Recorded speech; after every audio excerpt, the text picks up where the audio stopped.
আপনার ভাইয়ের সাথে সাক্ষাৎ করতে এলেন, এর ভিড়ের মধ্যেও আপনার বক্তব্য কি মেসেজ থাকছে আপনাদের? দেখুন, আমাদের মেসেজ তো একটাই, দুনিয়া যেমন করতে হবে আখিরাতের জন্য সঞ্চয় করতে হবে। যে দরবার এলমে জাহিরি শিক্ষা যেমন দিয়েছে, এলমে মারেফাতেরও শিক্ষা দিয়েছে। অতএব আমরা এলমে জাহিরি যেমন দরকার, দুনিয়াবি কল্যাণের জ্ঞানের দরকার, আখিরাতের কল্যাণের জন্য এলেমের অর্জন দরকার, জ্ঞান দরকার। তাই প্রত্যেকটা ভক্ত মুরিদ অনুসারী যুগে যুগে যখনই আসে, আমরা দরবার শরীফ থেকে তাদেরকে ন্যায়ের পক্ষে, সত্যের পক্ষে, মানবতার পক্ষে থাকার জন্য আহ্বান দিই। আজও সেই আহ্বান করা হচ্ছে, এই আহ্বান মানুষকে দেওয়া হচ্ছে।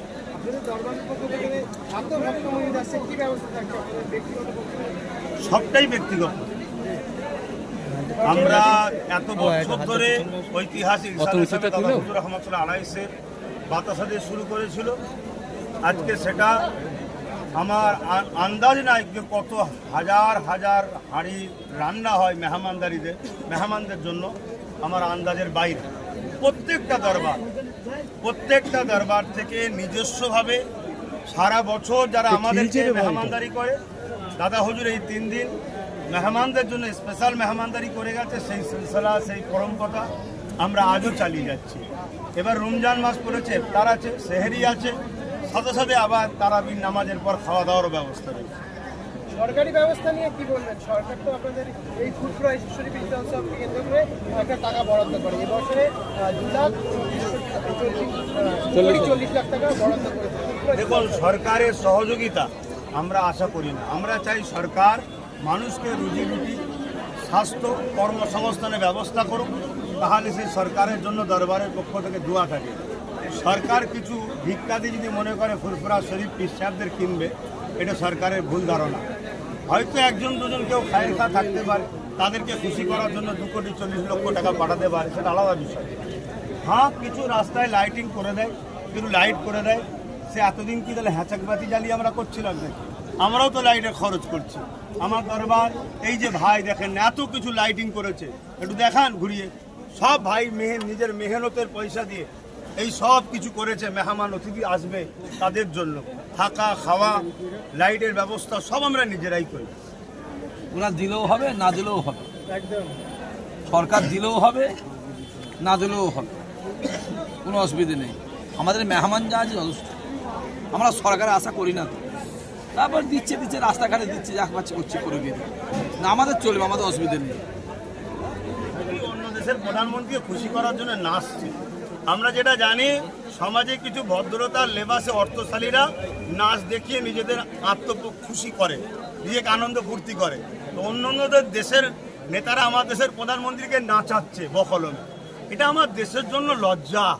আমার দেশের মানুষকে জাগা দরকার, এমন একটা অপদার্থ প্রধানমন্ত্রীকে সরিয়ে দেওয়া দরকার, না দেশের আরো নাক কেটে যাবে। মুখ্যমন্ত্রী দেখুন, আমি এটা মনে করি এসআইআর তো ইনারা দুজন মিলে গটাপ করে করছে। তবে আজকে সেই এসআইআর যতটুকু যা ভুল হয়েছে, 64 লক্ষ নাম নিয়ে যে বিচারাধীন হয়ে আছে, এটা অন্যায়, ভুল।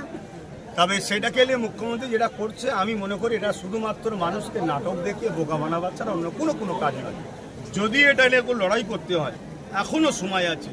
এটা নিয়ে তিনি মামলায় যাচ্ছেন না কেন? মামলা করলে জানবো যে একটা রাজ্যের উপযুক্ত সিএম। অথচ অকাবের সময় তিনি কি বললেন? দিল্লি চলে যাও। এগুলো মানুষ বুঝছে।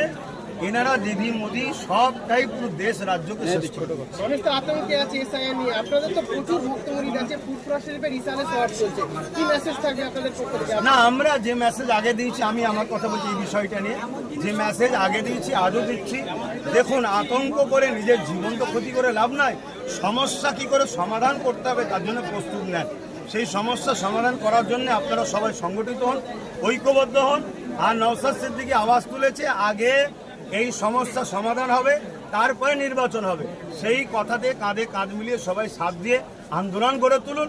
আগে একটাই কথা, নাগরিকত্ব সুনিশ্চিত করা হোক, তারপরে ভোট। নাগরিক নিয়ে দেশের নাগরিক যখন বিপদে, তাহলে আবার ভোট কিসের? আগে নাগরিকের সমস্যা সমাধান হবে, তারপরে নির্বাচন হবে। এটা অ্যাকচুয়ালি বিজেপির একটা পলিসি। আর সেই পলিসিতে রাজ্য সরকার সম্পূর্ণ সহযোগিতা করছে। কি পলিসি? 25, 30, 20 হাজার করে লোকের নামকে বাদ রাখো, বিশেষ করে মুসলমান যারা বিজেপিকে ভোট দেবে না। আর যখনই এত লোকের ভোট কম পড়বে তখন বিজেপি আসার সুযোগ হবে। এটা বিজেপি কোনোভাবে আসতে পারছে না। মানুষকে জোর করে নাগরিকত্ব ভোটার থেকে সরিয়ে রেখে গায়ের ক্ষমতা দিয়ে আসতে চাইছে। এভাবে এসে আমার মনে হয় না বিজেপি নিজেকে কাপুরুষ ছাড়া অন্য কিছু প্রমাণ দিতে পারে। বকলমে কি রাজ্যে তাহলে বিজেপিকে সুযোগ করে দেবারই একটা চেষ্টা করছে? অবশ্যই একটা চুক্তি তো ছিল। এই সরকারটা হয়েছে কোথা থেকে?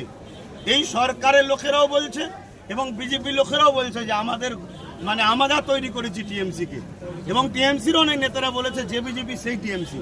অতএব বামফ্রন্টকে সরিয়ে এই বাংলাকে বিজেপির রাস্তা সুন্দর করার জন্য টিএমসিকে তৈরি করা হয়েছে।